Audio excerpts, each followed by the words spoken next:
Mtoto wangu huyu anaitwa Yunus. Huyu ni Mtanzania kama mimi, mama yake Mtanzania na baba yake mimi ni Mtanzania. Hilo hapa anaitwa Ijaz. Yeye baba yake Mtanzania, mimi mama yake ni Mkenya, Somalia. Kuna ujana ambao niliupitia unakuwa nilichangamka sana naweza nikasema. Kwa nilikuwa kwenye mahusiano na wanawake wawili kwa wakati.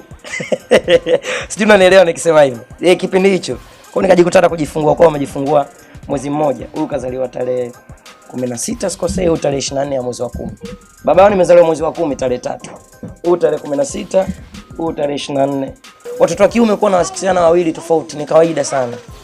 Yaani ni kawaida mno. Tofauti na mwanamke kuwa na wanaume zaidi ya wawili.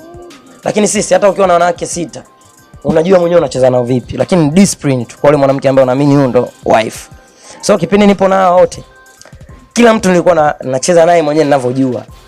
Ndio hivyo, lakini mwisho wa siku nimekuwa baba la mimi. Kwa hiyo wamenikuza kwa kiasi kikubwa. Kwa hiyo siwezi ngasema eti najutia leo kwa na Yunus au najutia kwa na Ijaz. Hapana, ni wanangu na watoto wangu wamenikuza, nimekuwa na akili.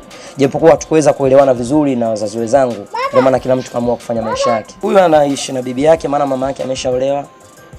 Huyu pia anaishi na babake na bibi yake pia, kwa sababu mama yake pia ameshaolewa. Yaani wote unavyoona kila mtu mama yake tayari ameshaolewa. Kwa hiyo mimi na